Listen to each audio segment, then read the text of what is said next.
Hey fellow Shmupers, it's Vinu. Well, it's finally here. After such a long wait, Earthion was released on July 31st, 2025 on Steam. It will arrive digitally on modern consoles, Switch PS4, PS5, Xbox Series X and S in September, then in physical format at the end of October, on PS5 and Switch in Japan through Super Deluxe. In the West, limited run games will handle the release around 2033, and it's coming to our good old Megadrive Genesis in 2026. Developed by Ancient, the company founded in 1990 by the legendary Yuzo Koshiro, who once helped define Sega's golden era with Megadrive hits like the Streets of Rage series and Sonic on Master System, even dabbling a bit with the competition through ActRaiser 2 on the Super NES. In addition to being Ancient's founder and current president, Yuzo Koshiro is a genius composer behind the soundtracks of the games I just mentioned, as well as titles like Shinobi and even part of the first two Shenmue games. These tracks are absolute classics for any retro fan, and Mr. Koshiro still enjoys an enormous aura to this day. So, when this brand new shoot 'em up was announced, it hit like a bomb. And the monumental hype only grew with each new gameplay snippet or music track shared on social media. Koshiro is at the very forefront of the project as game director and, of course, composer. The Steam and modern console ports were developed by Bitwave, the company who recently ported the Toplan classics to today's platforms. There's also an Exa Arcadia version, which launched at the same time as the Steam release for their proprietary arcade system. This package includes a port of the Megadrive version, as well as a completely new EXA Label edition, and believe me, it's an interesting one. We'll talk about that in more detail later. It's a bit surprising that in the end, the Megadrive version will be the last one to come out in 2026, considering it's the foundation of the whole project. The official reason? They want to give everyone time to try the game on modern platforms first, gather player feedback, and patch any bugs before releasing the final version on cartridge. Too bad we can't discover it first on its original platform. The impact would have been so much bigger playing it on a trusty old Megadrive hooked up to a CRT. Like all new Megadrive releases these days, the game was coded using the SGDK development kit, which makes programming for Sega's classic console much easier. Alright, I think I've given you enough background so we can dive straight into this review. Is Earthion the best Megadrive shmup ever made? A flawless masterpiece as the all-influencers keep shouting? Or a bitter disappointment? Let's find out!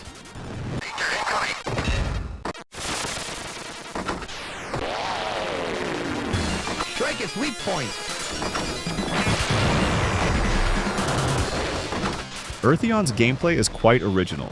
You have one button for your main shot, one for your secondary shot, and two others to select the secondary weapon you'll pick up during the stages. You can also map both shots to a single button, which is a nice touch. You collect green gems, Solrium, in various sizes depending on the strength of the enemy you've taken down. These increase the power of both your main and secondary shots, shown by green bars. The main shot bar is in the top left corner of the screen, while the secondary shots bar is displayed above each weapon icon in the top right corner. These gems also give you points for scoring purposes. You can store up to 2 secondary weapons and switch between them at any time, much like in Thunder Force. You also have a blue bar that represents your shield. Each hit you take lowers it by 1 segment, and once it's empty, you lose a life. You start with 3 lives and can find a few extra ones hidden throughout the levels, but you don't get any from scoring. There's no checkpoint system here. When you die, you instantly respawn right where you were.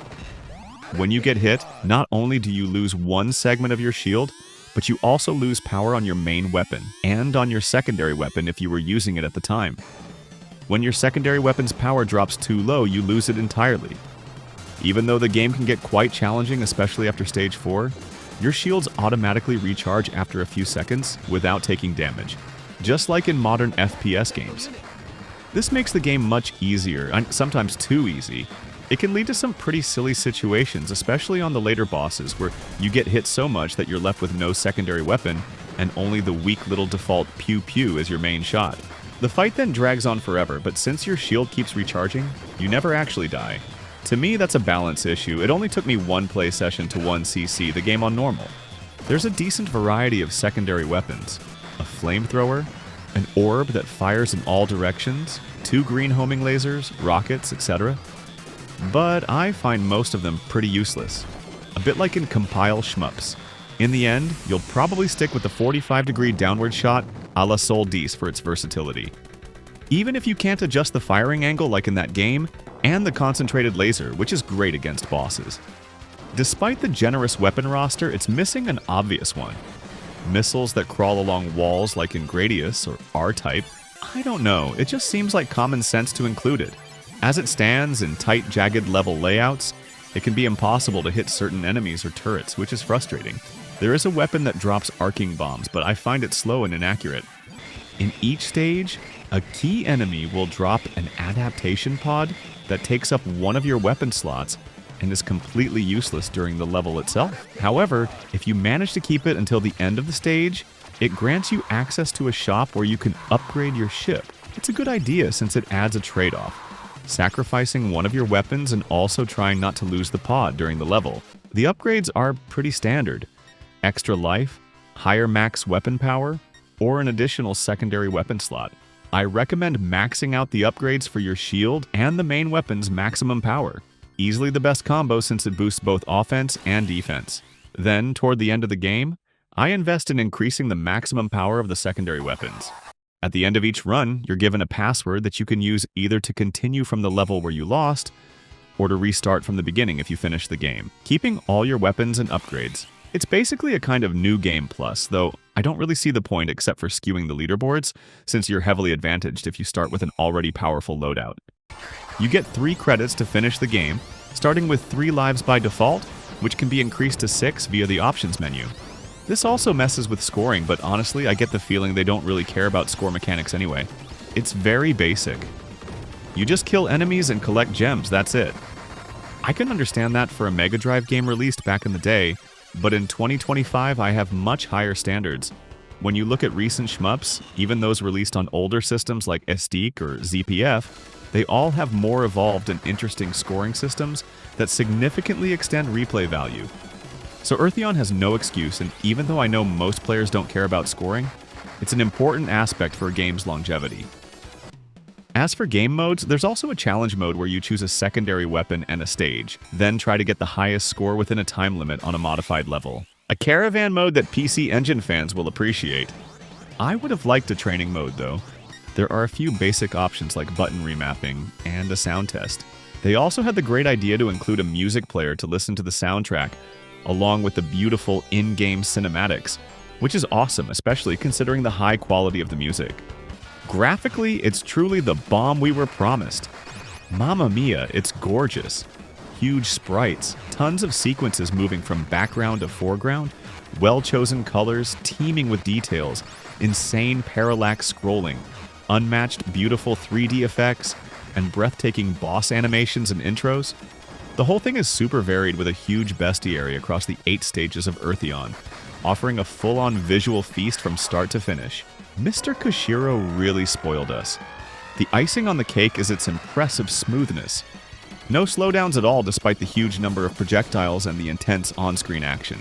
That said, this still needs to be confirmed on a real Megadrive. It's possible that the emulator is overclocked. Some clever folks have already managed to extract and decrypt the ROM to test it on a real Megadrive with overdrive and various devices like the Analog Pocket. Some report occasional slowdowns. Others say the game runs perfectly smoothly throughout. I haven't tried it myself, so I don't know. If there are slowdowns sometimes, maybe that's one of the reasons for the 2026 delay, to try to optimize everything?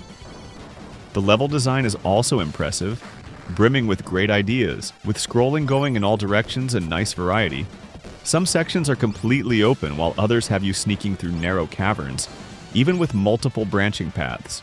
Special mention to the second half of Stage 5 where the top part of the level moves differently from the scrolling. There's the now classic R-Type style stage where you circle around a huge mothership. During level 3 you have to destroy bombs to blow up obstructive buildings, and there's even a vertical scrolling section where you control the scrolling during one phase of the final boss, which I won't spoil in this review. The organic stage with the chase sequence at the beginning where you destroy a living substance vaguely inspired by Salamander is my favorite. There's also a reference to Thunder Force 4 where you have to do a QTE with perfect timing. I won't say more, but I had never seen that in a shmup before. It's so cool. The fact that it only happens once in the entire game makes it even cooler because it's unexpected and refreshing. If that happened on every stage, it would quickly get annoying. There are lots of details like this in Earthion that really show the passion behind it. It's crazy, and all of this happens at a frantic pace, no dead moments or boring parts, which is really impressive. The 8 stages take almost 45 minutes to complete, which is long for a shmup, but since it's a console shooter with a lot of variety, it's fine. I wouldn't count this as a flaw, even though it's a bit long for my taste. It's far from some tedious compile shooters that last an hour or more. There is at least one mid-boss and one boss per stage, each with multiple phases that are fun and show great creativity. For example, the boss in the second stage requires you to destroy pods that create a force field before you can attack it, and the one in the third stage detaches parts. The few phases that use a zoom effect are well done. You often have to shoot a part announced by a digitized voice. Most boss patterns are very creative and varied, except for some of the last ones where they tend to add small blinking triangular bullets, which I will now call Doritos. I don't understand why they added those. These bullets are tiny, make the fights messy, and don't fit with the rest of the pattern. Some fights can drag on, like the boss in Stage 7, who spends 3/4 of the time invulnerable for no apparent reason. Also, it's not an easy fight, so you tend to lose your weapons, which makes it even more frustrating. Overall, the bosses remain one of the major highlights of the game. I wouldn't say the same for several waves of enemies or various patterns during the levels. Sometimes it's unreadable, messy, lacking real logic and coherence, and I dare say borderline Euro shmup. In my opinion, this is the biggest flaw of the game. They also tend to add those damn Doritos, which is especially noticeable in tight areas like the beginning of Stage 5, which has a vertical scrolling like Pro Gear but reversed. It's unplayable. Sometimes you're forced to get hit, and on top of that, some turrets shoot at you from off-screen. I also find some visibility issues, notably in Stage 2 where you can barely see anything. There are lots of digitized voices audible for a Genesis game, and besides helping with immersion, they provide useful info like when your shield is running low or when a boss is about to die. Great point.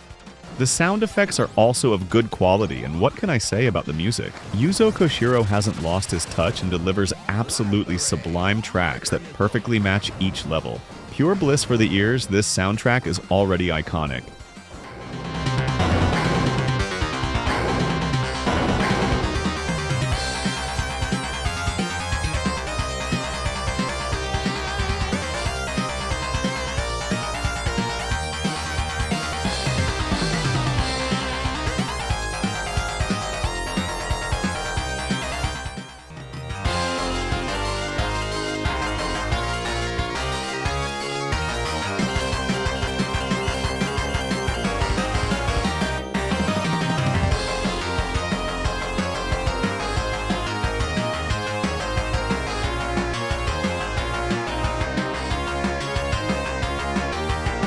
The ending is also well done, with a beautiful cinematic. There are 4 difficulty levels. The easy mode is a bit too easy. Even Yuzo Koshiro himself recommends playing on normal, although I've seen much worse. Normal mode is balanced, and then there are hard and hotshot difficulties, which I didn't like. They feel slapped together without any real coherence. You can tell they didn't work on them at all. Worse, they highlight even more the game's flaws, especially the patterns and enemy waves that make even less sense full of Doritos. Luckily, there's the shield that recharges at lightning speed to compensate. I think that's why it's so fast and strong, to help mask this flaw rather than improving the patterns during the stages. Exactly like in a Euro shmup. You can get hit over 100 times and still finish the game on a single credit.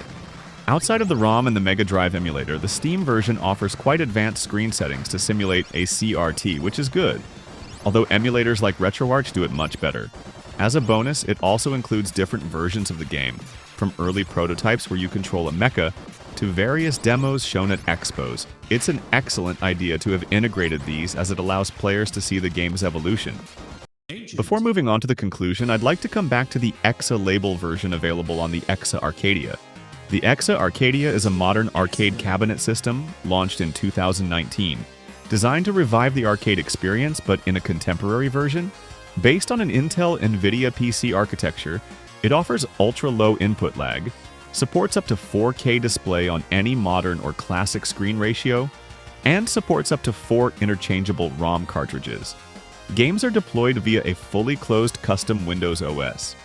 The system kit costs around 2,500 euros, and games generally range between 800 and 2,000 euros. So it's reserved for arcade operators and a few wealthy enthusiasts. Many shoot-'em-ups come out on this system, and usually they take the base game and add a new version with quite a few changes and extra music. Many big hits from Cave, Toplin, Saikyo, and others have an EXA version. For Earthion, which was released the same day as the Steam version, the main changes made by the EXA developers are as follows. A hyper system that charges with collected gems, making you invincible and serving as a score multiplier. Modifications to the weapon system, new patterns, new bullets, only one shield, new difficulty mode, and new sound versions. If you've been following the video, this should already ring a bell. This version fixes the flaws of the Megadrive version. It adds an interesting scoring system with the hyper, overhauls the patterns which are much better in the EXA levels. They even removed those damn Doritos. We have redesigned much clearer bullets that make sense, removal of the shield abuse, etc. I think the EXA team quickly saw the small issues of the game and fixed them fast. I admit I'm a bit salty not to be able to play this version, because for me it's not really just another mode or an arranged version as usual. I see it more as a bug fix and direct improvement of the game. I'm taking the liberty to interrupt the normal flow of this video while editing, because I just saw a tweet from the game developer promising a patch that will fix some of the issues I mentioned earlier in this review, like the visibility in Stage 2 and the redesign of those Doritos bullets. Even though it won't fix everything, it's excellent news, and hopefully they'll add even more fixes in the final patch. I must admit I was skeptical when they announced the Megadrive version delay to 2026, supposedly to allow time to update and fix any bugs before the final cartridge release. I thought it was just marketing to make us buy the game multiple times, especially since reviews from major sites and on YouTube are 100% glowing and don't mention these flaws at all, so I assumed they wouldn't do anything. I'm pleasantly surprised by this patch.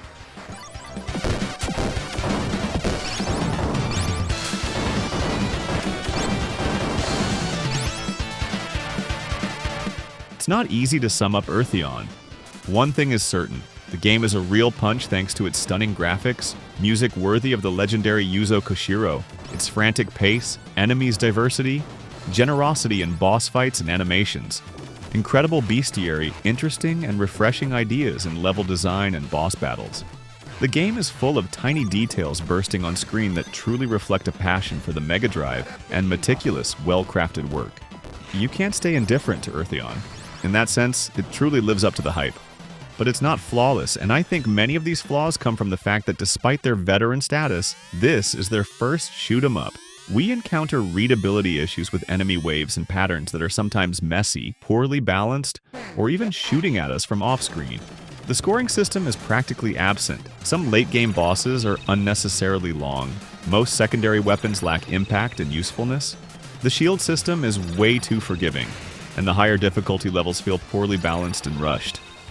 What's a bit frustrating is that all these issues are fixed in the EXA Label version of the game, which wasn't developed by Ancient and is inaccessible to most people. Despite these flaws and a touch of disappointment, for me it's a must-have on the Megadrive. Not the best shmup on the console, but definitely in my top 5. It absolutely deserves the Vinu seal of quality. Plus, its price on Steam is very reasonable at 18 euros, far from the 58 euros asked for Sonic Wings Reunion. Earthion isn't perfect, but I had that spark in my eyes while playing it. And I was left in awe of the gargantuan talent of these old pros who, for a time, brought back my inner kid playing the Megadrive in the 90s. Just for that, I thank Ancient Yuzo Koshiro and warmly recommend Earthion to you. Cho, Shmupers!